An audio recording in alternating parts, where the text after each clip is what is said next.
नमस्कार। आज जिस विषय पे मैं बात करने वाली हूँ आपसे वो बेहद ज़रूरी हो गया है। आपको पता है कि मुझे जब लगने लगता है कि नहीं ये टॉपिक पे चर्चा करना आवश्यक है, तो मैं सामने आती हूँ और उस टॉपिक पर चर्चा करती हूँ। आपको याद होगा कि जब हम छोटे थे, हमारी आँखों में लालीपन होता था, आँख सटने लगता था, तो हमारी दादी, नानी या माँ क्या कहती थीं कि काला चश्मा लगा कर रहो, कोई उसके तरफ देखो नहीं जिसकी आँखों में लाली आ गई है। और इस प्रकार से हमारा बचाव होता था, हमारे तौलिए अलग होते थे, आँखों को छूने से मना किया जाता था, ठंडे पानी से धोने के लिए कहा जाता था। और आज वही चीज़ पैनिक हो गया है। आई फ्लू के नाम से आज सभी को भय लगने लगा है कि यदि हम किसी की आँख तरफ देखेंगे तो हमें आई फ्लू हो जाएगा। और यह धीरे धीरे फैलता है। यह तो वास्तविक बात है कि यह एक से दूसरे में फैलता है, क्योंकि यह इन्फेक्शस है, ये कंटामिनेटेड है। यदि आप देख सकते हैं कि जिस प्रकार कोविड में किसी स्थान पे किसी ने छुआ और फिर उसके कांटेक्ट में कोई और आया तो कोविड का इन्फेक्शन हो जाता था, ये आई फ्लू भी उसी तरह से फैलने वाला है। यदि कोई संक्रमित व्यक्ति अपनी आँखों को छू लेता है और फिर उसी हाथों से वह दूसरे स्थान को छूता है और उस स्थान पर कोई स्वस्थ व्यक्ति अपने हाथों को रखता है और उन हाथों से वह अपनी आँखों तक छू लेता है, तो यह इन्फेक्शन उस तक पहुंच जाता है। या फिर जिस व्यक्ति की आंखों में इन्फेक्शन है उसने अपने तौलिए को यूज़ किया और फिर उसी के तौलिए को किसी और ने यूज़ किया, तो यह हो सकता है। इसलिए अब कोविड को याद रखें और आई फ्लू से बचें। आई फ्लू से बचने के लिए भी वे सारे तरीके अपनाएं जिसे हमने कोविड में अपनाया था। पहला, हैंड वॉश करें।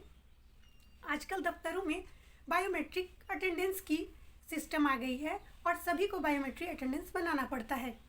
तो बायोमेट्रिक अटेंडेंस बनाने के पहले अपने हैंड को वॉश करें, बनाने के बाद भी वॉश करें। किसी की भी तौलिए, रुमाल यूज़ ना करें। अनावश्यक चीज़ों को ना छुएं। यदि आँखों में लाली या दर्द हो रहा हो तो ठंडे पानी से धो लें।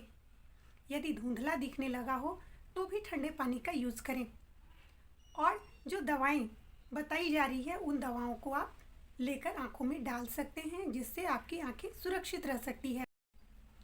आई फ्लू में काले चश्मे का उपयोग किया जा सकता है, इससे दूसरों का भी बचाव होगा और आप भी अनकंफर्टेबल महसूस नहीं करेंगे और अपने कामों को अच्छी तरह से संपन्न कर पाएंगे। इसलिए आई फ्लू से बचने के लिए वे सारे प्रिकॉशन अपनाएं जो इन्फेक्शन से बचाते हैं। प्रॉपर हैंड वॉश करें। किसी की यूज़ की हुई सामानें या यूँ कह सकते हैं हम कि उनके तौलिए को, रुमाल को इस्तेमाल ना करें।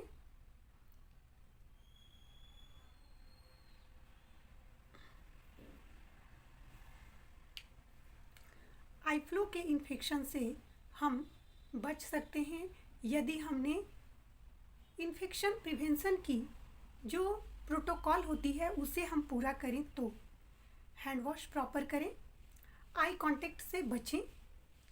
आँखों में काला चश्मा लगा सकते हैं। यदि अपने परिवार में किसी को आई फ्लू हो गया है और उनकी आँखों में दवा डालने की आवश्यकता है तो आप दवा डालें और दवा डालने के बाद अपनी हाथों को अच्छी तरह से धो लें, तो इन्फेक्शन नहीं फैलेगा। लेकिन यदि आपको इन्फेक्शन हो भी गया है तो आप घबराएं नहीं, 3 से 4 दिन में यह ठीक हो जाएगा। और आँखों में यदि आई ड्रॉप डालने की आवश्यकता है तो जो आई ड्रॉप स्क्रीन पे आपको दिख रहे हैं आप इनमें से कोई भी लेकर डाल सकते हैं। यह पूरी तरह सुरक्षित है। इस प्रकार से आप आई फ्लू से बच सकते हैं और यह जानकारी अधिक से अधिक लोगों तक शेयर करके उन्हें भी बचा सकते हैं। इस वीडियो को यदि आपने पसंद किया, आपको अच्छा लगा है, तो आप इसे अधिक से अधिक शेयर करें, लाइक भी करें और अभी तक सब्सक्राइब नहीं किया है तो सब्सक्राइब करें और सब्सक्राइब कर चुके हैं तो बहुत बहुत धन्यवाद। मिलते हैं फिर अगली जानकारी के लिए अगले वीडियो में।